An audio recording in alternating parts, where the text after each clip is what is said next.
Thank you for taking the time to watch this episode of Life Support.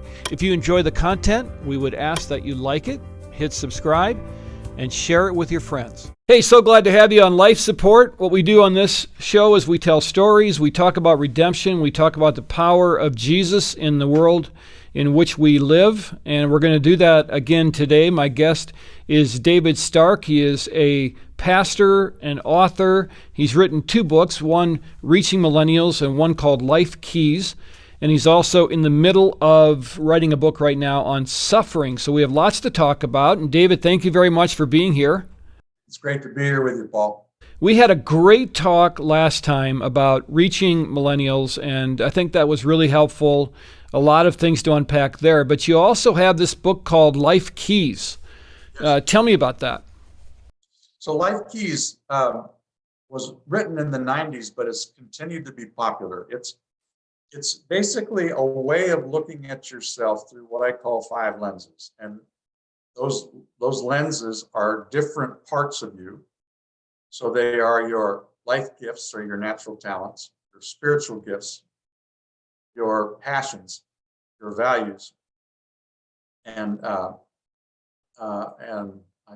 your personality type.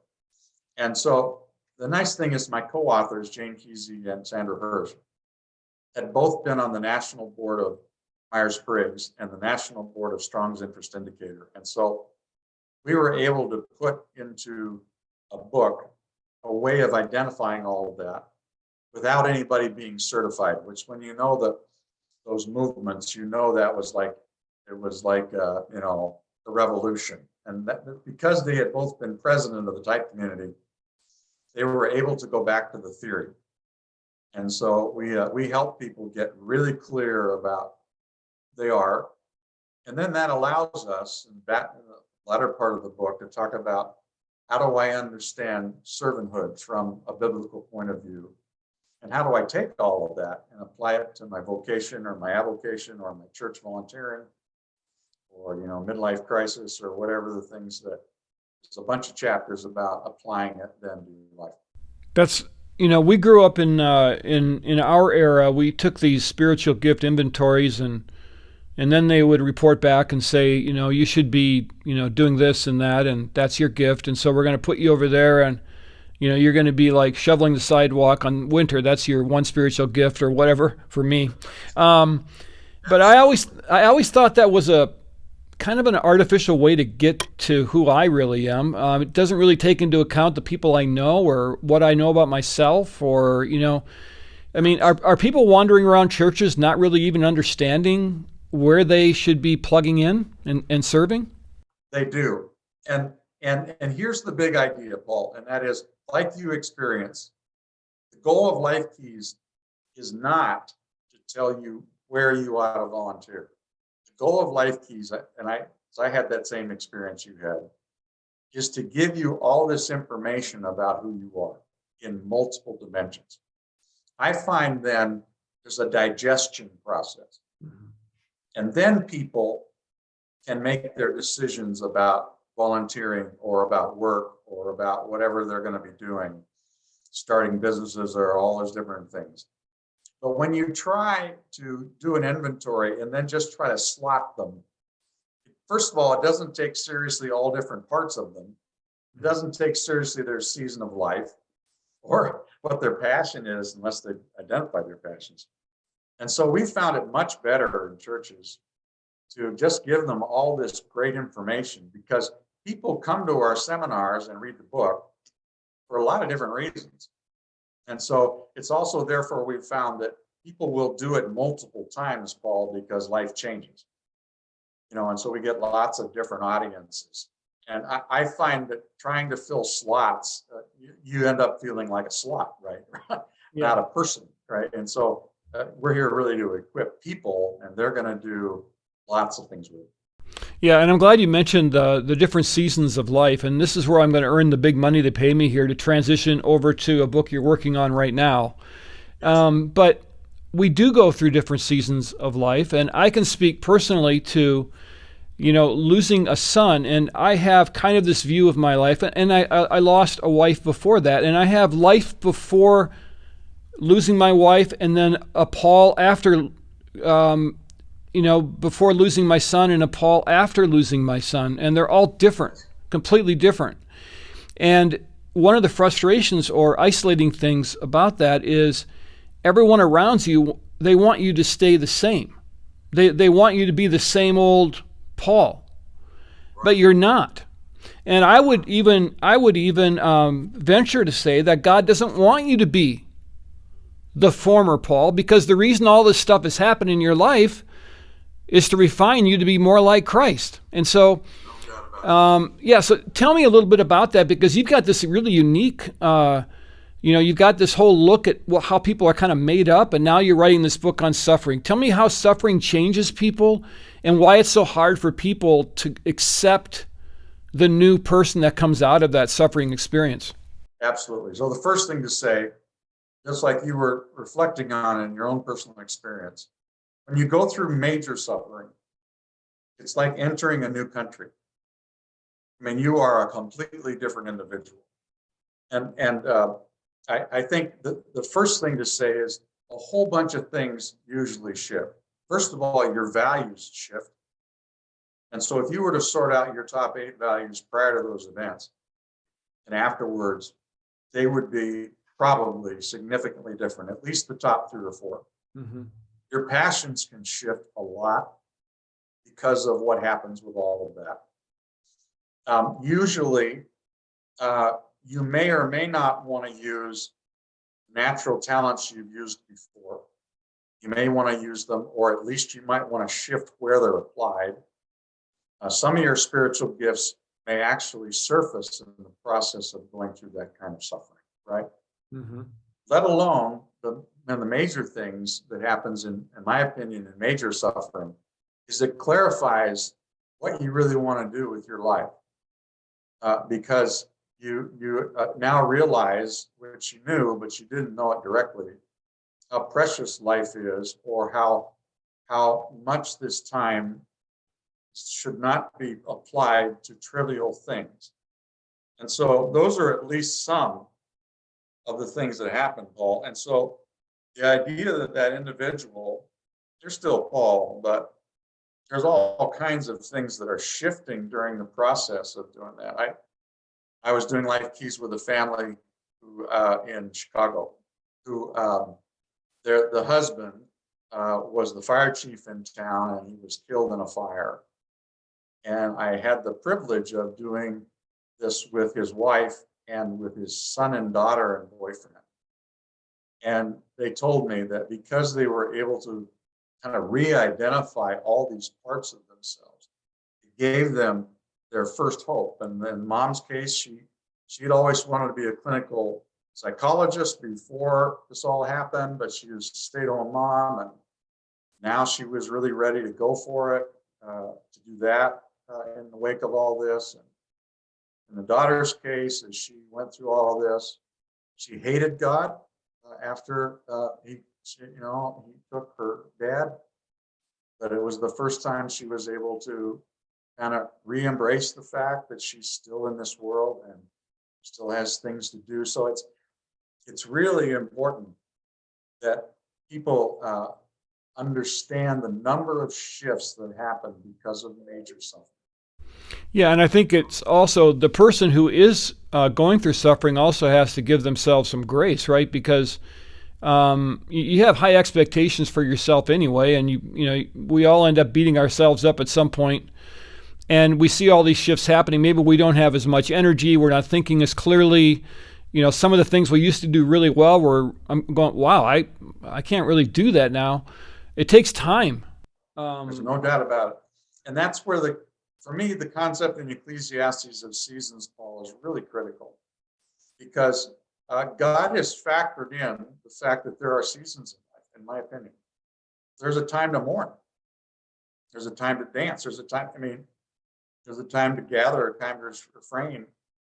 And so my life will not be continuous, in my opinion, uphill, positively impact in one direction. It just won't be, because I've got all kinds of seasons to go through. And I've been through seasons of depression where I basically was doing nothing. nothing that people would point to. But that didn't mean I was out of God's will, by the way. It just meant I was going through a season. And I think for people who are really devoted to Christ, they feel like, oh, well, now I'm not important to God anymore. No, you're still very important to God. And I think God is factored in seasons. Yeah, I think for me, the biggest change that happened was I just got this kind of razor sharp image of what was important to me now, and that was about eternity. And it wasn't even so much because I was concerned about the people I'd lost. And obviously you think about that and you rummage through and, you're okay. Yes, I remember that. I remember that. But I think it was more that you don't want to play games anymore. You don't have enough energy to play games. You kind of lose some of your sense of humor. Like you just become you almost become like a curmudgeon for the gospel. Yes. But we also need people that have gone through that to help shepherd all of us into places that we wouldn't normally go. That's so true. I think it's in First or Second Peter. You may know the verse better than I do, but it said basically having gone through this suffering and now you're focused on the will of God, and it does that. Major suffering does that. Mm-hmm. It's like, and so people that haven't gone through major suffering yet may not totally understand why the razor focus is in place. Yeah, and you don't want them to have to experience that. It's not like you're sitting around going like, well, I hope you go through this so you start agreeing with me. It just kind of all comes together. But do you think that we all went through trauma during COVID? And are we still in trauma and suffering together? I think we are. It's not always as sharp and severe as the things that you went through, but it sure changed countries of where we live in terms of our circumstances. And it changed it in a whole bunch of ways. And churches have been extra hard by that because our major model in America, anyway, of Christianity is being in auditoriums together. And so, consequently, we went through it extra hard relative to some institutions. But I'm also, part of the reason I felt the call back into the pulpit was there's also a lot of adults who went through the clarification process you talked about, Paul. So what is life really about? To me, part of the giant, resignation is people kind of went through, I don't want to be doing that anymore. And so I'm hopeful to reach out to a culture that may be, in some cases, much more open to what's this life all about. Because if nothing else, you had to sit at home for many and have, what am I doing? Time, like we've probably never seen. Yeah, my wife kept looking at me like, this is going to end, right? Like you're not going to be here in the house forever, are you, Paul? She kept giving me that kind of a look, and so and this is going to sound terrible, and I hope nobody from my church is listening, but I look at what's happened to the people that call themselves Christians, and I don't think it's half and half, but let's say one half has come out of COVID and they're attuned to political, like they have just gotten totally distracted by politics, by the virus. They're mad at everybody. They're contentious. Yes. And then there's another group that has come out of it and said, yeah, let's get back to work. And as a pastor, I've almost had to, that first group, I've almost had to say, you know what, I can't help you right now. I can't. I can preach Jesus and hope you get it, but I've got to go over here and focus on these people. And sadly, we're all dealing with different sized churches. We're dealing with different size everything. And the group that seems to want to get to work really does want to get to work. Yes. So as a pastor, how are you kind of filtering through this post-COVID era? Well, let me go to the direct issue you're talking about. I find a very valuable book. It's called The Four Loves by C.S. Lewis. And I preached this a couple weekends ago. But when the love of country is higher than the love of God, then Lewis's point is that if God's love does not oversee the other loves in our life, our other loves can become demons.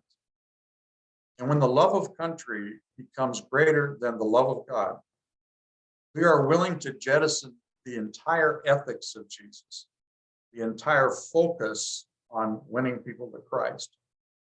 We're willing to jettison all of that and how we enter into politics. And I don't care whether you're team A or team B. Yeah.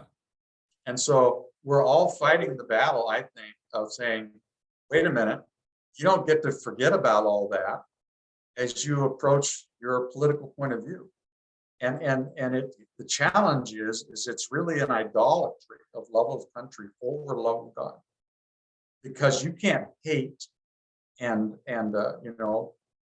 basically malign all these people you disagree with and think you're following God. You're not, because now love of country is greater than the love of God, because the love of God would call your behavior into challenge very ethics of the New Testament and of Jesus. It says, love your enemies and pray for them. I mean,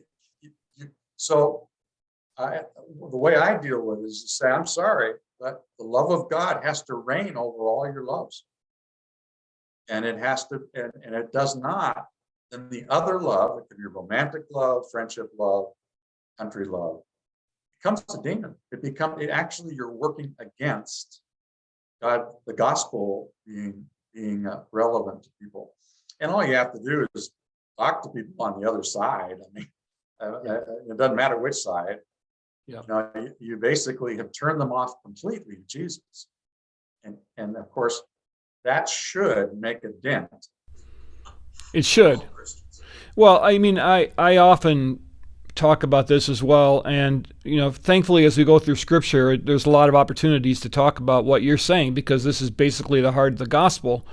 But if we are so devoted to a particular cause and we forget that heaven and hell are still operational, that people are making eternal decisions every day, and we're wasting time on this garbage that we're all so concerned about. And we're reading videos about how we're going to run out of food, and we're all, oh no, and the virus is coming back, and this person over there in that party is terrible. And hey, wait a minute, stop. You do know that eternity is a real thing, right? What are you doing? That's exactly it. William Booth, who started the Salvation Army, said this. He said, I wish I could make every Christian spend 24 hours in hell before they went back to earth. I think it's so true, because of all of the things we get focused on. Yeah. That is not what Jesus is fundamentally focused on. No, and I think that, for me, it kind of, you wonder if people really believe in hell. I mean, theologically, we'd all raise our hand and go, yeah, of course, but do we really believe this is happening? Because, and I'm not trying to say that people are bad. They're just distracted, and it's frustrating, and I agree for them, because they're missing God's blessing, getting caught up in all of the hatred and fear. And I really don't want to show up in judgment today and say, Dave, if your behavior had been different, person A might actually be here. I just don't want to do that, right? I just read the text about, and David had his affair with Bathsheba, and then God took that child. Yeah. He's fasting and praying. I think, well, this is kind of the equivalent. Don't let me be a roadblock, God. Yeah, I already have enough things to answer for it without adding more on there. I think Jesus probably has a list already prepared, so I don't want to really add on at this point in my life. All right, so we have 3 books. We have Reaching Millennials, we have Life Keys, and we have one that you're working on regarding suffering, which I think is going to be great. And we talk to people on this program a lot about trauma and suffering, and there's such commonality in that. the things we've talked about. So that's going to be a really important book. But tell me about Reaching Millennials and Life Keys and how we can get a hold of those books. Okay. So they're both ebooks at this point. You can get physical copies of them from Bethany House Publishers, but the ebooks are online. Amazon will have them. Any, Barnes and Noble will have them, etc. You just put it in there and you can get copies for yourself, almost instantly. And when would you expect the book on suffering to become available? I'm aiming for next summer. Excellent. That's great. Because I'm sure the publisher has ideas of when they want you to be done, right? And that means you have to. Yes. There are things called deadlines, right? And yes, it is. And I appreciate deadlines because it makes you right. And well, yeah. Especially as a pastor. And by the way, all the things we talked about, I wish boards would hear all of this too, because pastors, as they struggle through all these different issues, I mean, the board sometimes is disconnected from all of this. And, I would encourage any board members that are listening to please support your pastor, pray for your pastor, take them to lunch and say, how are you really doing right now? And be open to an answer that you're not expecting, and don't judge them for it. Right on. It's a tough deal right now. So keep up the good work, man. I know that you're in the fight in a lot of ways, and so I really appreciate you spending time with us. And the insights have been great. Wonderful. Okay. Alrighty.